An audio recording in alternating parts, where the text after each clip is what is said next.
반갑습니다. 오늘은 우리가 지난주에 우리가 조금 전에는 고린도전후서 그리고 갈라디아서를 봤죠. 이게 이제 어떻게 보면 바울의 그죠? 어느 정도 2차 전도 여행을 끝내고 3차 전도 여행 이제 전에 이제 마무리하고 있는 단계로 지나갑니다. 이 바울이 이제 아직까지 이 전도 여행이 끝나지가 않았어요. 그런데 이제 어느 정도 지금 어디에 위치해 있는가 하면 여기 위치해 있는 곳이 에베소라고 하는 곳입니다. 이 에베소는 어떻게 보면 지금의 소아시아, 터키 지역이 있죠. 그게 어떻게 보면 나중에 요한계시록에 가장 첫 시작되는 중심이 되는 그런 교회가 에베소 교회입니다. 이곳에 잠깐 머물러 있을 때 바울이 오늘 이렇게 말하고 있죠.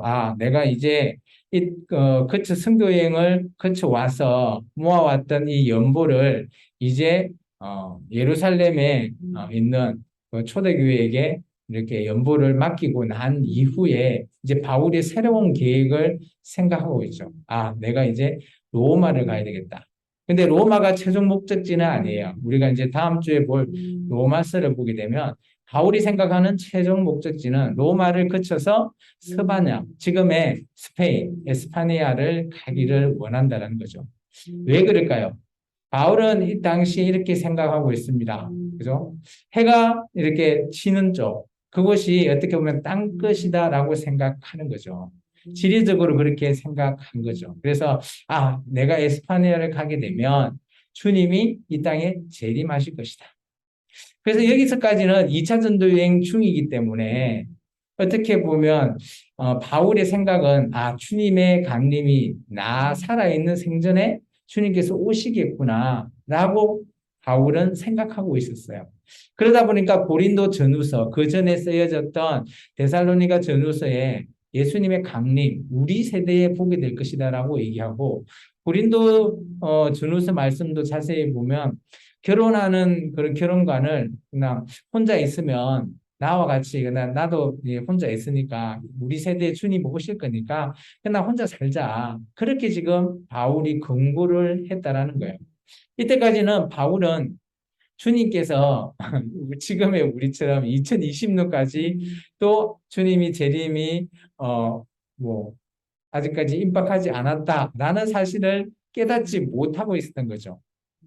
근데 바울은 이 당시 3차 전도 여행을 통해서 로마로 가게 되는 그 재판을 통한 연금 와중에 어떻게 보면 바울은 깨닫게 되죠. 주님은 우리 세대가 아니고 우리 다음 여러 세대 후에 오시구나.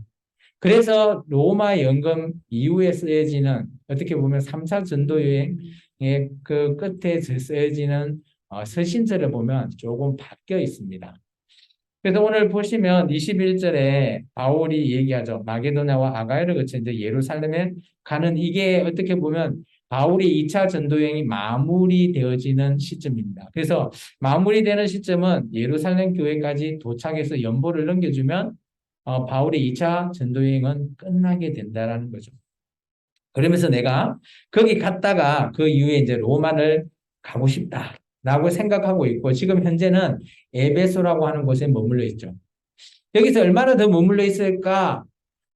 더 있어야 될까? 이렇게 생각하고 있는 와중에 뭐 어떻게 보면 소동 사건이 발생하죠. 이 사건을 통해서 바울이 이제는 이 에베소도 떠나야 되겠구나 결심을 하게 됩니다. 그 소식이 뭔가 하면 23절부터의 내용입니다. 그래서 23절에 보시면 3절에 처음 나오는 단어가 그때쯤 되어라는 단어죠. 예, 바울이 언젠지는 알 수 없지만 바울의 이런 계획을 생각하고 있을 그때쯤 되어서 이런 소동이 일어나죠. 이 도로 말미암아 적지 않은 소동이 일어났다. 근데 어떤 소동인지 살펴보니까 이런 거예요. 그 당시 에베소에는 어, 지금 우리로 보면 뭐라고 해야 될까요? 뭐 신상이 쓰여져 있는 혹시 우리 학생들은 알죠? 뭐 그리스 로마 뭐 이런 데 보면 뭐 큰 신전 있죠? 그리스 가면 뭔 신전이죠? 갑자기 생각이 안 나네. 그래서 그런 신전 같은, 예, 그리고 여기 보면 아뎀이라고 하는 그런 신전이 있어요. 그러면 거기 가면 신전에 누가 있죠? 신이 있을 거 아니에요.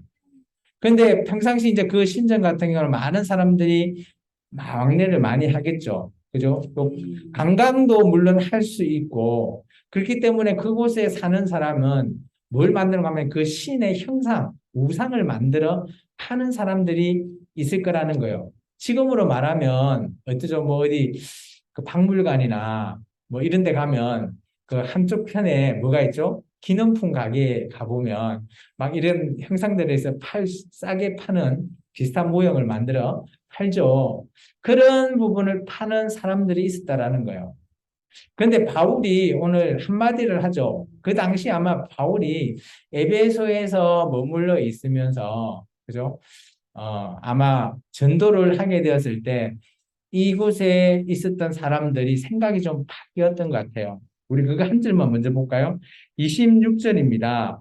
이 바울이 같이 읽을까요? 에베소뿐 아니라 거기 전 아시아를 통하여 수많은 사람을 권유하여 말하되 사람의 손으로 만든 것은 신이 아니라 하니 여기까지. 바울의 이 표 있죠. 사람의 손으로 만든 것은 신이 아니다. 그러면 어때요? 그 당시 자기가 원했던 뭐 여기는 아데미 뭐라고 하는 그런 신들에 가서 만드는 그런 신전에서 드릴 때 그런 신상을 만들었던 사람들은 어떨까요? 이제 장사가 될까 안 될까요? 안 되죠. 손해 보는 거잖아요. 그래서 아마 바울과 바울의 일행들을 아마 이들이 이 당시 에베소에 있던 사람들이 싫어했던 것 같아요. 그 대표적인 사람이 우리 23절 중간에 나오는 데메드리오라고 하는 사람이 나옵니다. 이 사람은 우상장사입니다. 우상을 파는 그런 장사치입니다.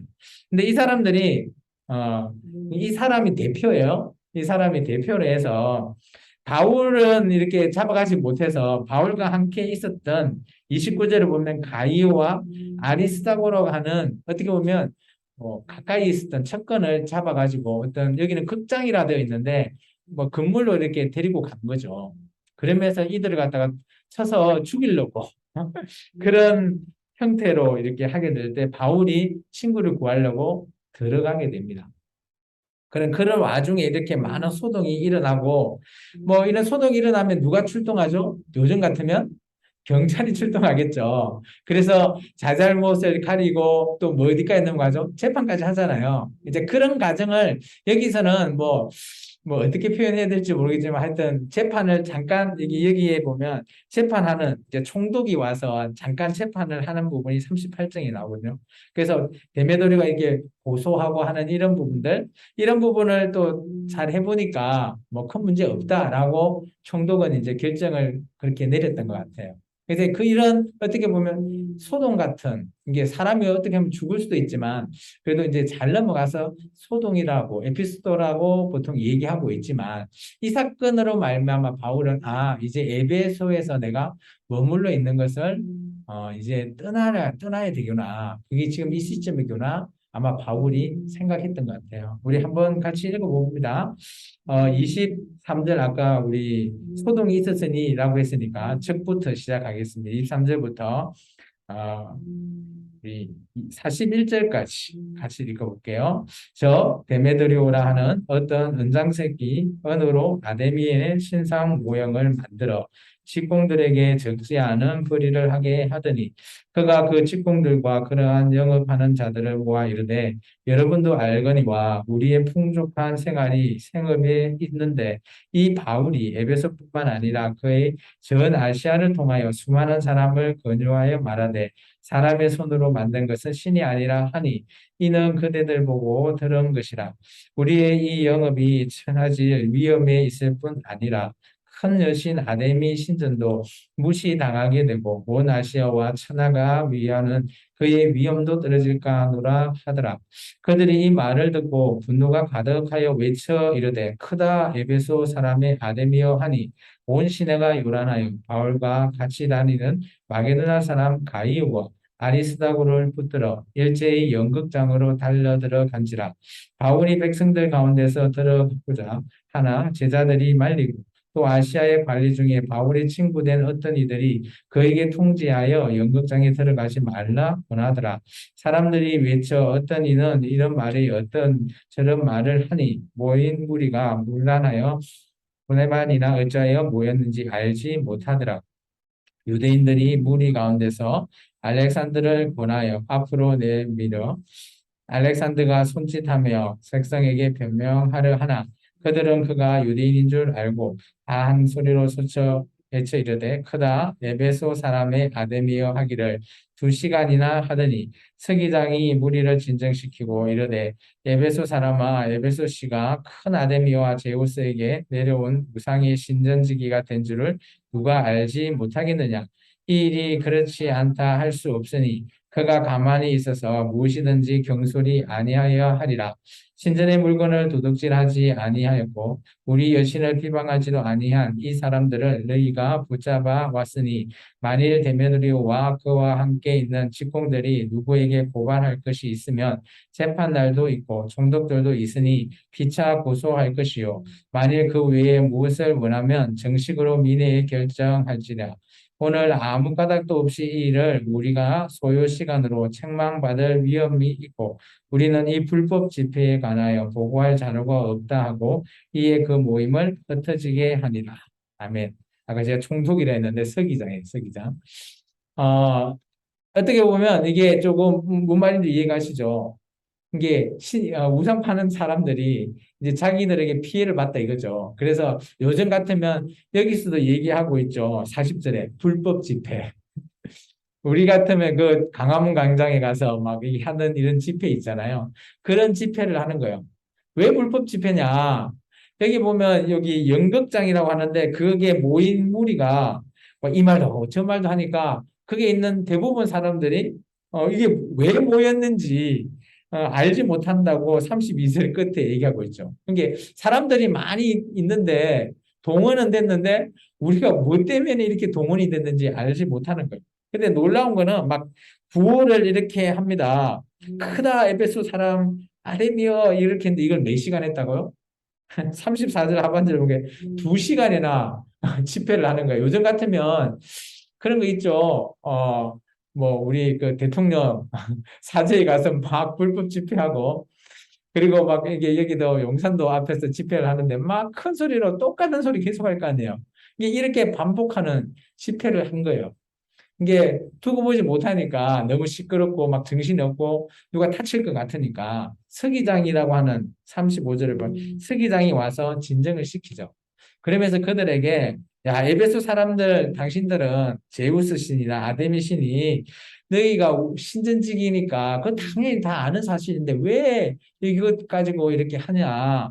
잘 봐라. 이들이 오늘 잡아왔죠. 아까 바울의 친구들이 물건 도둑질 한 것도 아니고 여신을 비방도 안 했는데 너희가 왜 이들을 잡아와가지고 이렇게 불법 집회를 하냐라고 하면서 고소할 것 같으면 총독도 있으니까 너희들이 고소를 해라. 그러면 재판 과정에서 뭐 이것이 잘못됐는지 잘 됐는지 한번 가려자. 그렇게 얘기하면서 이 서기관은 이렇게 결정을 내리죠. 그죠?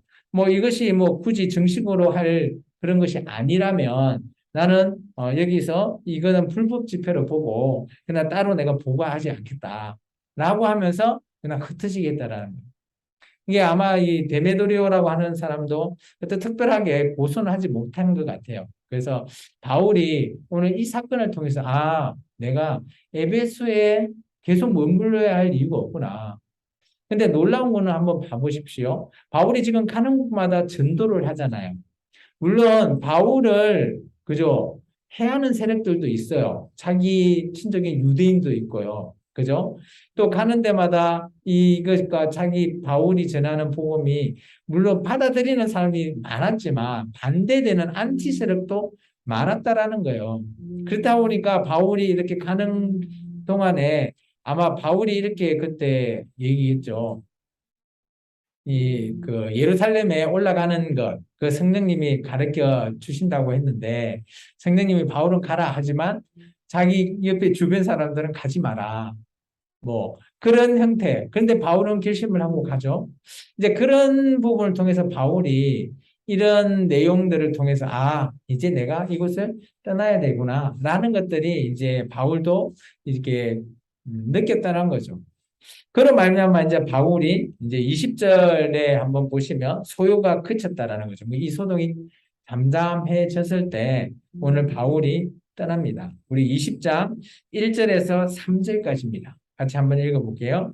소요가 그침에 바울은 제자들을 불러 고난 후에 작별하고 떠나 마게도나로 가니라. 그 지방으로 다녀가며 여러 말로 제자들에게 권하여 헬라에 이르러 거기 석 달 동안 있다가 배 타고 수리아로 가고자 할 때 그때 유대인들이 자기를 헤아르고 공모함으로 마게도나를 거쳐 돌아가기로 작정하니 이렇게 돼 있죠. 여기 3절 이후에 빈 곳에 혹시 적혀 있나요? 로마서라고 좀 적어 주시면 좋습니다. 바울이 이제 작별 인사를 하고요. 지금 어떻게 보면 이제 그 마게도나를 이제 가는 거죠. 이제 마게도나를 이제 이곳을 떠나서 이제 에베소를 떠나서 마게도나로 이렇게 가는 와중에 어디까지 가는가 하면 2절에 보면 헬라라고 하는 지역. 이게 어떻게 보면 여기는 헬라라고 하면 좀 범위가 큽니다. 헬라 지역이 위에는 마게도냐, 밑에는 아가야 지역이에요. 그래서 그걸 통틀어서 헬라 지역이라고 합니다. 이제 그래서 이 헬라에 석 달 동안 있다라고 했죠. 거기서 줄을 끊어 놓으십시오. 이 석 달 동안 뭘 했냐? 바울이 로마스를 집필합니다. 그래서 오늘 바울이 이제 물론 이제 자기를 해하는 이런 세력이 있어서 뭐 이렇게 돌아가는 이런 작정을 하는데 그 석 달 동안 바울이 내가 이제 로마에 있는 교회, 그 당시 로마는 교회가 형성이 되어 있는 그런 곳입니다. 그랬기 때문에 바울은 이 로마에 있는 교회에게 자신의 그런 교리적인 서신, 어떻게 보면 우리가 로마서 하면 좀 딱딱하고 대부분 교리적인 내용으로 포함이 되어 있기 때문에 어렵다라고 보통 생각하죠. 그런데 바울은 이 로마서가 어떻게 보면 바울이 생각하고 있는 복음의 기초라고 생각합니다. 바울은. 그래서 우리가 기초하면 어때요? 우리나라에 이게 아이들이 학교를 가게 되는 이런 과정이 있잖아요. 지금 가장 처음에 초등학교, 중학교, 고등학교, 대학교 있잖아요. 그러면 이 로마서가 어디에 포함이 되냐? 바로 초등학교의 과정이에요. 이게 바울의 복음에 있어서는 초등학교의 과정, 그다음 거의 기초 중의 기초가 바로 로마서라는 겁니다.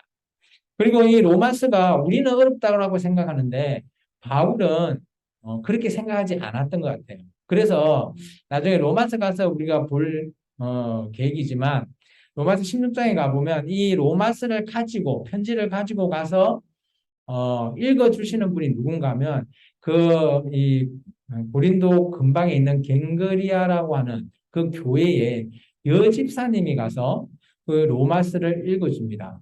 근데 이게 읽어주는 게 그냥 교회에 우리의 요즘 예배하고는 좀 다르지만 이 당시 예배는 예배 시간에 모여 있을 때 이렇게 이런 서신이 오거나 하면 가지고 온 사람이 읽어줍니다. 바울 선생님의 편지입니다라고 하면서 쭉 읽어줘요. 다 읽어주고 나면 이 그 전달하는 사람의 목이 끝나는 게 아니에요. 어떤 것까지 돼 있는가 하면 그게 들은 사람들이 이게 뭐지? 궁금하잖아요. 그러면 질문을 하겠죠. 이게 가져가신 분은 그 질문에 대한 답변도 할 수 있어야 되는 거예요.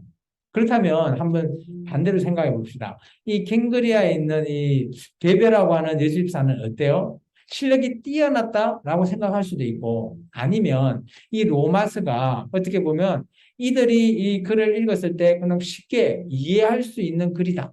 둘 중에 하나겠죠. 그래서 우리가 다음 주 로마서를 볼 건데 이 로마서가 과연 어려운 건지 아니면 쉽게 이해가 되는 건지 우리가 한번 생각해 봅시다. 오늘 여기까지 하고요. 오늘 말씀을 한번 정리를 해보면 이렇습니다. 하나님의 일이 뭐냐? 저는 이 세 가지로 우리에게 이렇게 한번 적용해 봤습니다. 오늘 상황을 통해서. 하나님의 일. 바울이 생각하는 하나님의 일. 첫 번째, 바울은 자기 계획은 지금 이제 연보를 예루살렘 교회에 갖다 주고 이제 로마를 가려고 하는 거잖아요. 그런데 이 계획이 제대로 수행이 되지 않는 거죠. 나중에 막 해하려고 하고 이럴 때 어쨌든 간에 로마로 가기는 갑니다. 그죠? 재판으로 가기는 하지만 어쨌든 간에 바울이 세운 계획과는 다르다는 거죠. 그래서 이것을 우리에게 적용해 보면 우리도 우리가 인생이 있는데 우리 인생 가운데 우리가 계획했던 것들 그 계획했던 대로 잘 진행하면 얼마나 좋겠습니까? 근데 그렇게 진행되지 않더라도 이것은 하나님의 일이라라는 거죠. 어떻게 보면 좀 아이러니한 상황이다라고 생각할지 모르겠지만 하나님의 일이라는 거는 우리가 계획한 대로 가는 것도 하나님 일이지만 그렇지 않고 힘들고 어렵지만 그 길을 또 가게 만드는 그리고 우리가 또 그 길을 간다면 그것 또한 하나님의 일이라고 저는 정의해 봤습니다. 두 번째는 오늘 아까 좀 전에 봤지만 데메드리오라고 하는 우상장사에 의해서 큰 소동이 일어났죠. 이게 우리의 삶 가운데서 어떤 사건이 일어났다. 그래서 이 사건으로 말미암아 내가 결심을 하고 떠난다거나 아니면 이 사건으로 말미암아 내가 다시 생각하는 그런 결단이 생긴다면 이것 또한 하나님의 일이라는 거죠. 그래서 바울은 이 소동이 딱 그쳤을 때 그냥 앞뒤 안 보고 떠났습니다. 이제 이것 또한 바울이 하나님의 일이다. 세 번째, 계획치 않는 동안에 일어나는 일. 오늘 우리가 좀 전에 봤지만 바울은 로마서를 쓰려고 계획한 게 아니에요. 근데 헬라에 그죠? 여기 보면 석 달, 3개월 동안 어쩔 수 없이 머물러 있다 보니까 로마서가 쓰여졌다라는 거죠. 이것은 바울의 계획은 아니었어요. 그렇지만 이것이 쓰여진 것, 지금 우리에게 성경으로 읽혀진다라는 것, 이게 우리의 생각과 하나님 생각이 다를지라도 이렇게 개의치 않는 동안에 일을 할 수 있는 것, 이것 또한 하나님의 일이라는 것. 이게 오늘 이 세 가지 사항을 제가 좀 정리해 보면 우리 인생 가운데서도 이런 일이 비일비재하다 저는 생각되어집니다. 내가 이걸 선택하면 이 선택하는 게 하나님의 일이고요. 내가 이걸 잘못해서 후회한다? 아니에요.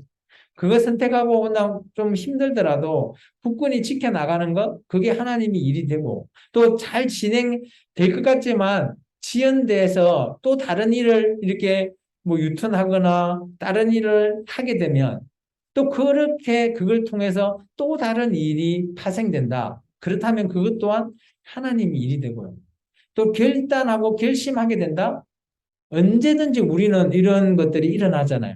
그것 또한 하나님의 일이다. 저는 그렇게 여겼었어요. 그래서 우리가 하는 일은 정말 내가 하나님의 자녀니까 당연히 내가 하는 일이 하나님의 일이구나. 이렇게 생각해야 된다라고 저는 여겨졌습니다. 뭐 제 생각과 여러분의 생각이 일치할지 안 할지는 모르겠지만 하나님의 일 하면 우리가 너무 거창하고 뭐 이렇게 뭐 거룩한 일 이렇게만 생각하지 마시라고 제가 말씀드리는 겁니다. 기도하겠습니다. 주님 감사합니다. 오늘도 귀한